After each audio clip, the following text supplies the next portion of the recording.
June 16, 1961, Vienna, Austria. Zachary Voss stood at the edge of the Graben, watching the elegant pedestrian stroll past the Habsburg-era buildings.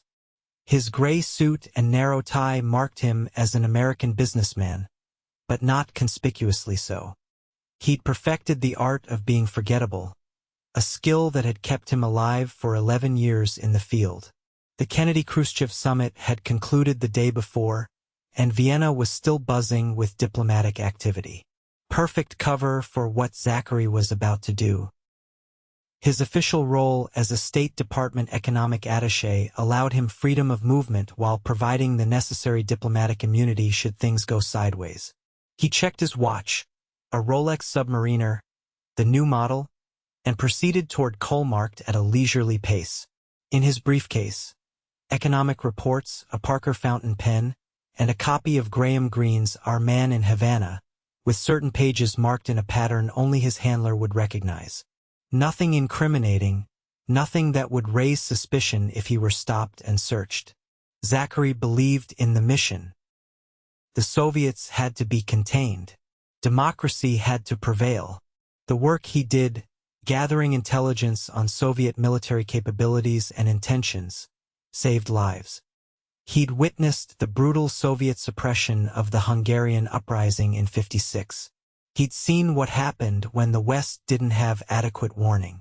Never again, he had promised himself. His wife thought he was a boring State Department bureaucrat, shuffling economic papers between embassies. His children complained about moving every few years. The strain showed in the tightness around his wife's eyes when he mentioned yet another posting. But this was the price of service. Sometimes he wondered if the cost was too high. As he passed St. Peter's Church, a man in a charcoal overcoat bumped into him slightly. "Pardon," the man muttered in German. In that brief contact, Zachary felt something slip into his coat pocket. He didn't break stride, didn't acknowledge the exchange. The brush pass had been executed flawlessly. For blocks later, in the relative privacy of a cafe bathroom, Zachary examined what he'd received. A microfilm cassette, smaller than a matchbook. He slid it into a hollowed-out heel of his shoe and flushed the wrapping paper down the toilet. Whatever was on that film was important enough for an emergency brush pass rather than the usual dead-drop protocol. Back at the American embassy that evening, Zachary locked himself in the secure communications room. The microfilm contained photographs of Soviet military deployments near Berlin, evidence of a massive buildup. The Soviets were preparing for something big. The Berlin situation had been tense since Khrushchev's ultimatum demanding Western forces withdraw, but this suggested they were moving beyond threats. As he prepared his report for Langley, the door opened. Felicity Saunders, the ambassador's aide, stood in the doorway. Her pencil skirt and tailored jacket couldn't hide her athletic build. "Working late, Mr. Voss?" she asked, her voice carrying that unmistakable Vassar accent. "Just finishing some economic projections," he replied, casually covering his work with a folder. Her eyes flickered to the covered papers. "The ambassador wants to see all senior staff tomorrow at 0800. Something about the summit fallout. I'll be there." After she left, Zachary finished encoding his message and sent it through secure channels. He had never quite trusted Felicity. She had appeared at the embassy 6 months ago, highly recommended but with a background that seemed too perfect. 3 days later, Zachary received his orders. Remain in Vienna and monitor the Berlin situation. His handler, a man known to him only as Thomas, met him at Schönbrunn Palace, 2 tourists admiring the Habsburg summer residence. "The director is concerned," Thomas said as they strolled through the gardens. "Your source's information aligns with other intelligence we've gathered. The Soviets are planning something for Berlin." "What's our play?" Zachary asked. "We need more. Specifically, we need to know their timeline. When are they moving?" "My source has gone dark." The brush pass was his way of saying he's under surveillance. Thomas handed Zachary an envelope. New protocol. Your source will contact you using this. Inside the envelope was a postcard of Vienna's Ferris wheel with a series of numbers written on the back, a one-time pad cipher. Old school, but unbreakable if used correctly. One more thing, Thomas added. Watch out for Saunders. We have reason to believe she's not what she seems. A week passed. Zachary maintained his cover, attending diplomatic functions and filing economic reports. At a reception at the Soviet embassy, an irony not lost on him, he spotted Felicity deep in conversation with a Soviet cultural attaché named Ivanov, a man Zachary knew to be KGB. As Zachary sipped his vodka, he observed them. Their body language suggested familiarity. Nothing conclusive, but enough to heighten his suspicion. When Felicity excused herself and headed to the powder room, Zachary made his move, intercepting her in the quiet hallway. Enjoying the Russian hospitality? He asked casually. She smiled tightly. Just doing my job, Mr. Voss. The ambassador expects us to maintain cordial relations. Ivanov seems particularly cordial. Something flickered across her face. Caution, perhaps fear. He's trying to convince me that Soviet ballet is superior to American dance. I'm humoring him. Before he could respond, an embassy waiter approached. Telephone for Miss Saunders. She excused herself, and Zachary returned to the party, filing the interaction away for later analysis. That night, he added a note to his daily report about Felicity's Soviet contacts. 2 days later, Zachary found a postcard in his diplomatic mail pouch, the Ferris wheel. Using the one-time pad, he decoded the message. Wall construction begins August. First phase barbed wire, then concrete. Complete separation planned. The Soviets were going to physically divide Berlin. The implications were staggering. He immediately encoded this information and sent it to Langley through secure channels. That evening, as he left the embassy, he noticed a black Volga sedan parked across the street. The same car appeared behind him as he drove to his apartment. Standard Soviet surveillance technique, obvious enough to be noticed, a message that they were watching. When he entered his apartment, he knew immediately something was wrong. The air felt different. His copy of The Economist on the coffee table was at a slightly different angle than he'd left it. Someone had been there. Zachary performed a methodical sweep of the apartment, checking his carefully placed hairs on drawers, the positions of objects. Nothing appeared to be missing, but someone had definitely searched his home. The message was clear. They knew who he was. The next morning, Zachary requested a meeting with the ambassador, intending to discuss increased Soviet activity. Instead, he found Felicity alone in the ambassador's office. He's been called to a meeting at IEA headquarters, she explained. He asked me to take your report. Zachary hesitated. It can wait for his return. Is it about the Berlin information you received yesterday? She asked, her voice completely neutral. The room went still. She couldn't know about that message unless she'd intercepted his communication or had access to classified information. I don't know what you're talking about, he replied carefully. I think you do, Mr. Voss. Or should I call you by your operational designation? Kingfisher, isn't it? He maintained his composure, but his mind was racing. Only 5 people in the world knew that code name. Who are you, Felicity? Someone who can help you. The Soviets know who you are. Your source has been compromised. They're setting you up. And I should believe you. Why? She reached into her purse and withdrew a small red notebook. Soviet diplomatic credentials. Because I'm in as deep as you are. The revelation hit him like a physical blow. You're working for them? No. I'm working for us, but from the inside. FBI counterintelligence. I was placed here 6 months ago because we suspected a leak in the Vienna station. And you think I'm the leak? Anger edged his voice. I did at first. Now I know it's your handler, Thomas. He's been passing information to the Soviets for at least 2 years. Thomas, the man who had recruited him, trained him, the only constant in his turbulent life as an operative. The idea seemed impossible, yet it explained certain inconsistencies Zachary had noticed but dismissed. Prove it, he demanded. Your source is dead, Zachary. The Soviets picked him up 3 days ago. The postcard you received. Thomas created it using information he'd already gotten from Soviet sources. They're letting you send this intelligence to Langley because it serves their purpose. They want the West to know they're dividing Berlin, but only after it's too late to stop it. Zachary's mind raced through the implications.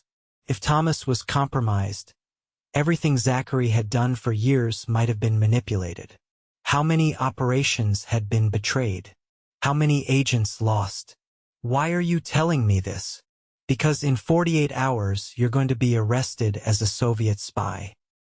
Thomas has been building a file on you for months, fabricated evidence of your collaboration with Soviet intelligence. You'll be the scapegoat for his treason. She handed him a file. Inside were photographs of him meeting with his source, but carefully angled to look like he was passing information rather than receiving it. There were bank statements showing deposits to Swiss accounts in his name, accounts he'd never opened. They've crafted the perfect narrative, Felicity continued. Disillusioned CIA officer sells secrets to fund a new life. Once you're arrested, Thomas disappears with the real secrets, and the damage continues. What's your play? Zachary asked, his mind already calculating options, escape routes, contingencies. We exposed Thomas, but we need proof, concrete evidence of his communication with Soviet handlers. And how do we get that? We give him exactly what he wants, something so valuable he'll have to pass it to his Soviet controller personally. For the next 24 hours, Zachary and Felicity worked to create the perfect bait. Doctored plans for a new American missile deployment system in Turkey, something the Soviets would desperately want but couldn't easily verify. The information was detailed enough to seem authentic but altered in ways that wouldn't compromise actual security if it fell into Soviet hands. Zachary requested an urgent meeting with Thomas, claiming he'd obtained critical information from a new source. They met at a safe house in Vienna's outskirts. This came from a source inside the Soviet embassy, Zachary explained, passing a folder to Thomas. Defense plans for the Berlin operation, plus something unexpected, details about a new missile deployment in Turkey. Thomas paged through the documents, his expression carefully neutral, but Zachary caught the flicker of excitement in his eyes. This is excellent work. I'll get this to Langley immediately. I thought you might want to photograph it first, Zachary suggested. Given the sensitivity, it might be better if the original never leaves our control. Thomas nodded. Good thinking. Wait here. As Thomas moved to the safe house's communications room, Zachary quietly activated the recording device Felicity had provided. FBI issue, more advanced than standard CIA equipment. Then he waited.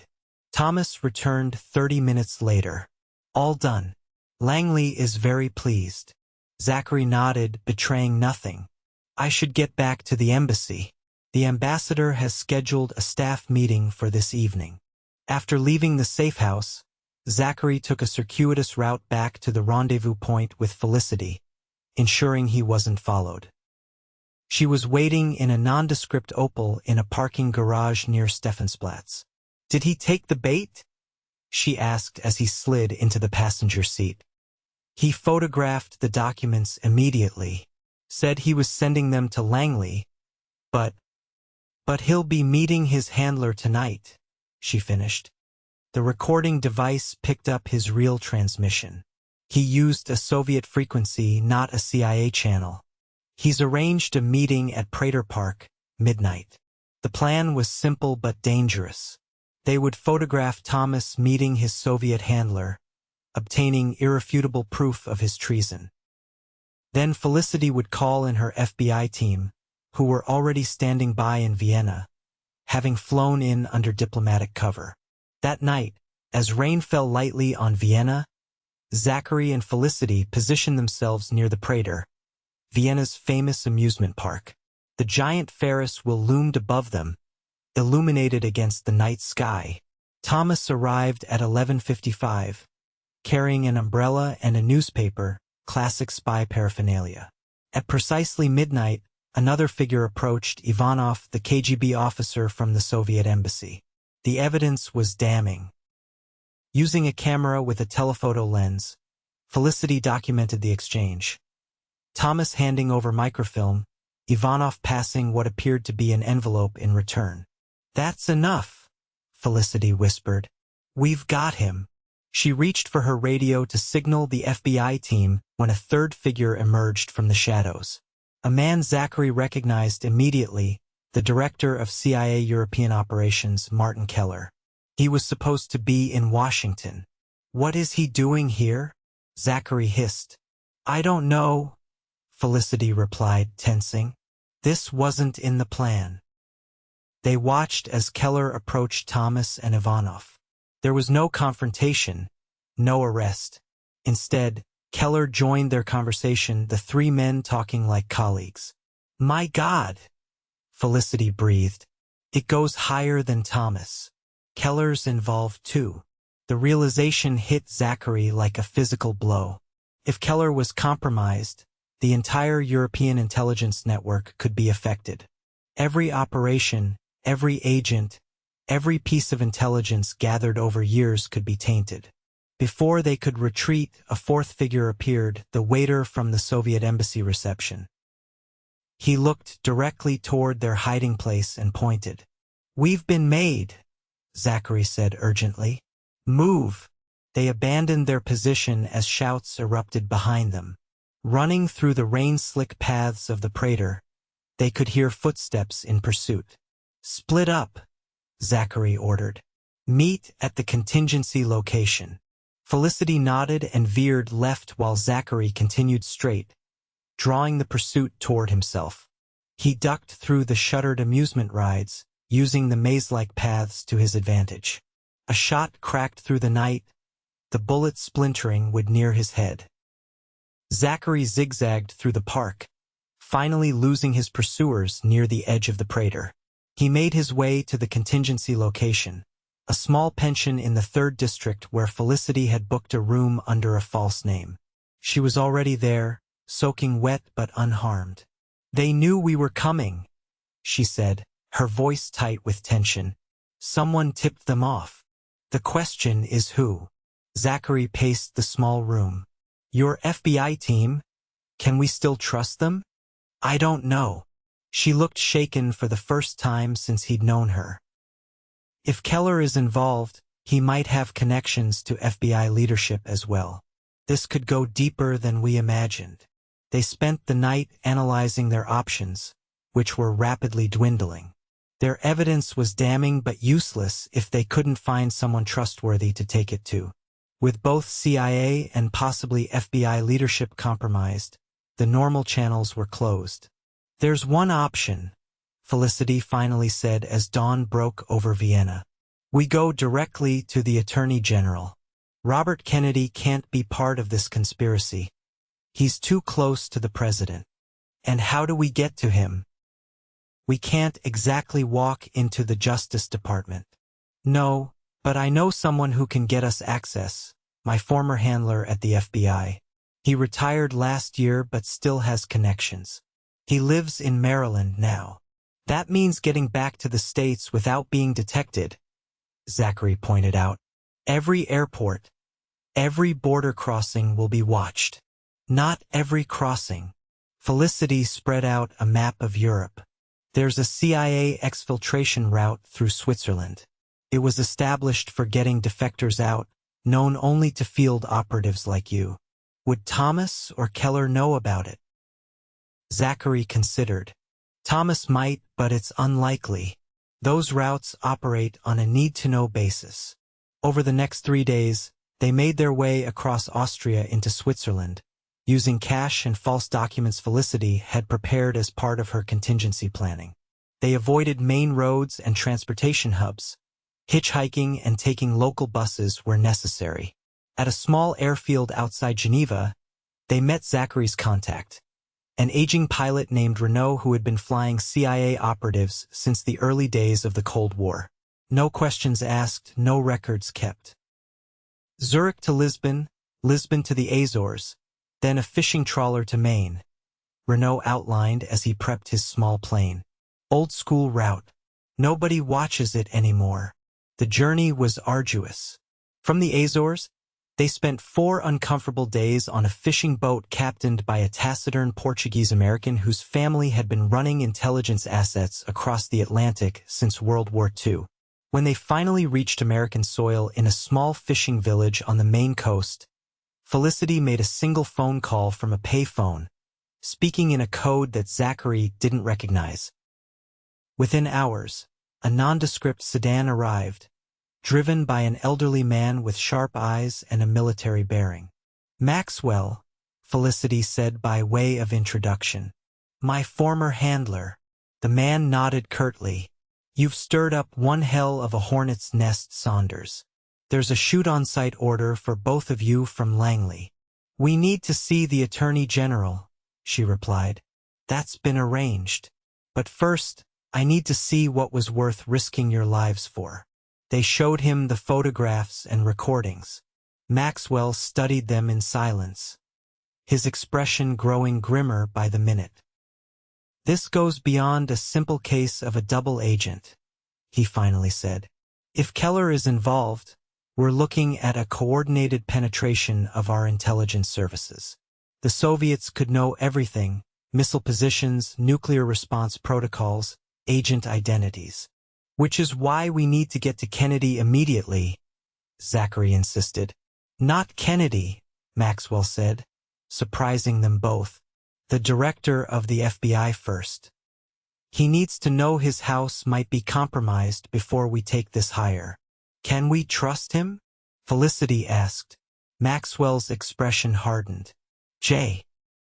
Edgar Hoover has many flaws, but Soviet sympathies aren't among them. He'll move heaven and earth to root out foreign infiltration of his bureau." The meeting with Hoover took place in a safe house in Virginia, not FBI headquarters. The aging FBI director listened impassively as they presented their evidence, his face betraying nothing. "You realize the implications of what you're alleging," he finally said. "If true, this represents the most significant Soviet penetration of American intelligence in history." "It's true," Zachary insisted. "I've worked with Thomas for 11 years. I've seen the evidence with my own eyes." Hoover turned to Maxwell. "Your assessment?" "The evidence is conclusive, sir. And there's more. We've been analyzing communications patterns between certain CIA officials and known Soviet diplomatic facilities. The correlation is troubling." Hoover made a decision. "We keep this contained until we know the full extent. No one outside this room knows about this investigation. Not the CIA, not the White House, not justice. If this network is as extensive as you suggest, any premature move will send them underground." Over the next month, Zachary and Felicity worked with a small, hand-picked team of FBI counterintelligence specialists, building a case and identifying potential Soviet assets within American intelligence. The picture that emerged was disturbing. Thomas and Keller were part of a network that extended into multiple agencies, a Soviet operation decades in the making. The evidence suggested that during the tumultuous early years of the Cold War, the Soviets had managed to place several long-term assets in key positions. These weren't ideological converts but professional intelligence officers, pragmatic, patient, and deeply embedded. On October 16, 1961, as the world's attention was focused on the growing Berlin crisis, FBI teams moved simultaneously across Washington, New York, and several European capitals, arresting 27 suspected Soviet agents embedded in Western intelligence services. Thomas was taken into custody at his Georgetown home. Keller was arrested while boarding a flight to Athens. The Soviet spy ring, later dubbed the October Network, was dismantled in a single coordinated operation. In the aftermath, Zachary found himself in a strange limbo. He couldn't return to field work. His cover was irrevocably blown. Yet his actions had potentially saved countless operations and lives. Hoover, practical as always, offered both Zachary and Felicity positions in a new, highly classified FBI counterintelligence unit focused specifically on detecting penetrations of U.S. intelligence services. Their experience with the Thomas case had given them unique insights into Soviet methodologies. What you two uncovered goes beyond a single case of espionage, Hoover told them during their final debriefing. The techniques the Soviets used, the long-term placement, the careful building of cover identities, the targeting of specific positions rather than specific information, these represent a paradigm shift in how intelligence operations are conducted. And our response needs to shift accordingly, Felicity added. We've been focused on catching spies after they act. We need to become better at preventing penetration in the first place.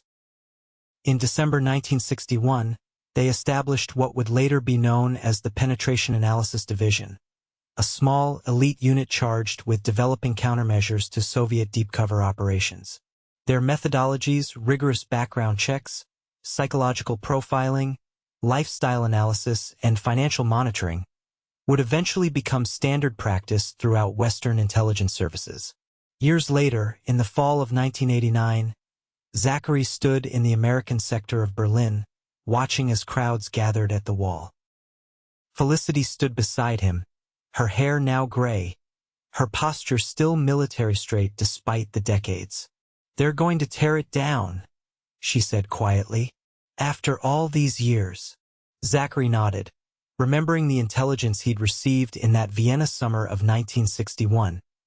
Intelligence that had come too late to prevent the wall's construction, but had led them to uncover one of the most dangerous Soviet operations of the Cold War. "We won, Felicity," he replied. "It took longer than we thought, but we won." As they watched young Germans climbing onto the wall that night, beginning the process of dismantling the concrete barrier that had divided their city for 28 years, Zachary reflected on the long struggle. So much of what they had done would never be publicly acknowledged, their victories recorded only in classified archives.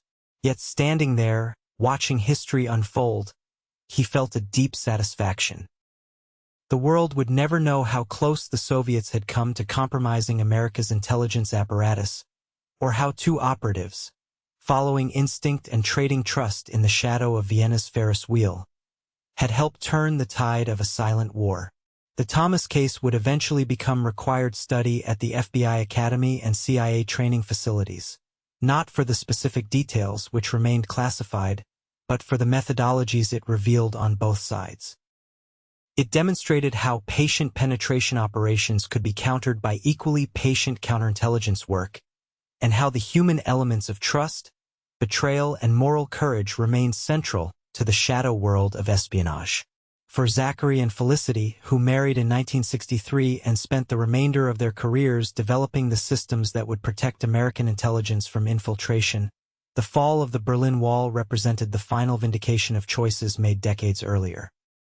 The cost had been high: years of separation from family, lives lived in the shadows, the constant strain of vigilance. But standing there in the crisp November air as history turned a page, they knew it had been worth it.